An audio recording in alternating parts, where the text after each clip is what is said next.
لیکن اسپیسیفکلی جو لوگوں کے مسئلے ہیں نا ان کو ہم فی الحال ڈسکس کر رہے ہیں.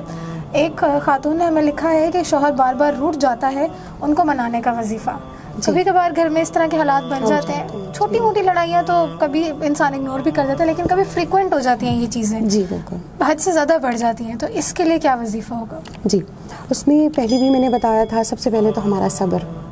کہ اگر کسی کو غصہ آیا ہوا ہے تو معصوم کا بھی فرمان ہے کہ اگر تمہارے سامنے کوئی غصے میں ہے تو تم خاموش ہو جاؤ, تمہاری خاموشی اس کے غصے کو ختم کر دے گی, ٹھنڈا کر دے گی. اور اگر آپ کو غصہ آیا ہوا ہے تو معصوم کا فرمان ہے تم کھڑے ہو تو بیٹھ جاؤ, بیٹھے ہوئے ہو تو کھڑے ہو جاؤ, پھر بھی غصہ ہے تو ایک گلاس پانی پی لو, آپ کا غصہ بھی ختم ہو جائے گا. جب غصے میں ہم زبان درازی کر جاتے ہیں تو پھر ناچاکیاں بھی ہوتی ہیں, محبت کم ہوتی چلی جاتی ہے, وہ لفظ کے جو ہوتے ہیں آپ کے اثرات وہ آپ کے ذہن پہ رہتے ہیں, وہ ہوتے ہیں. لیکن پھر بھی میں اس کا وظیفہ آپ کو بتا دیتی ہوں کہ معصوم کا فرمان ہے کہ اگر جو چاہتا ہے کہ اپنے جائز رشتوں میں محبت زیادہ پیدا کرے تو اس کو چاہیے یا لطیفو یا ودودو اکٹھا 500 یعنی یا لطیفو یا ودودو اکٹھے ملا کے دونوں اسما کو اکٹھا ملا کر شرینی پر 500 مرتبہ پڑھ کر اس پہ دم کر کے اپنے شوہر کو کھلا دیں, انشاءاللہ تعالی محبت میں اضافہ ہو جائے گا انشاءاللہ. اسی کے ساتھ ہی ایک اور خاتون نے ہمیں لکھا ہے کہ گھر میں لڑائیاں ہیں, بے سکونی ہے, گھریلو ناچاکیوں کو دور کرنے کا وظیفہ. جی اس کے لیے میں دوبارہ وہی بات ریپیٹ کروں گی کہ جس گھر میں لڑائیاں ہوتی ہیں وہ زیادہ سے زیادہ حرمل کی دھنی دیں. اور اگر آپ کو لگتا ہے کہ غصہ کسی میں زیادہ ہے, موسٹلی بیٹوں میں غصہ زیادہ ہو جاتا ہے, مردوں میں غصہ ذرا زیادہ ہوتا ہے, تو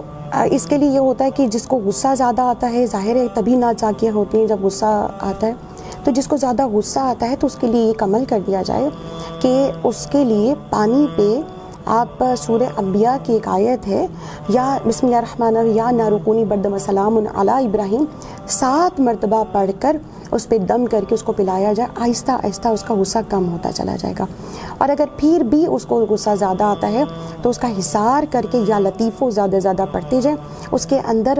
ایک اس کی نیچر میں ایک لطیفی آ جائے گی. جی بالکل, تو وہ اس کا جو لہجہ ہے وہ شیریں ہوتا چلا جائے گا. ایک یہ چیز ہے. اور اس کے علاوہ جس گھر میں ناچاکیاں زیادہ ہوتی ہیں یا اس طرح کے لڑائی جھگڑے زیادہ ہو جاتے ہیں وہ ہاں جی بالکل, اس کو بھی ایک بے برکتی کہا جاتا ہے. اس بے برکتی کو ختم کرنے کے لیے, کیونکہ معصوم کا فرمان ہے جہاں لڑائی جھگڑے زیادہ ہوں گے وہاں رزق کی تنگی ہو جائے گی. اور یہ بات بجائے جس گھر میں بہت زیادہ لوگ مل جل کر رہتے ہوں گے وہاں رزق کی فراوانی ہو جاتی ہے, برکت ہو جاتی ہے. جو فیملیز جوائنٹ فیملی میں رہ رہے ہوتے ہیں, خوش رہ رہے ہوتے ہیں, جی بالکل, تو بہت خوشحال فیملیز ہمیں وہ نظر آتی ہیں. تو اس کے لیے چھوٹی چھوٹی باتوں کو رد کر دینا چاہیے, اس نیت کے ساتھ ہی رد کر دیں کہ ہم آج لڑائی نہیں کریں گے, ہمارے گھر میں برکت پیدا ہو جائے گی. کیونکہ لڑائی بالکل کیونکہ لڑائی کرنے والا ایسے ہے جیسے اس نے خدا کی وہاں پر ایک کہوں کہ حکم کو ٹال دیا اور شیطان کی ماننے لگ گیا, کیونکہ شیطان لڑائیاں کرواتا ہے.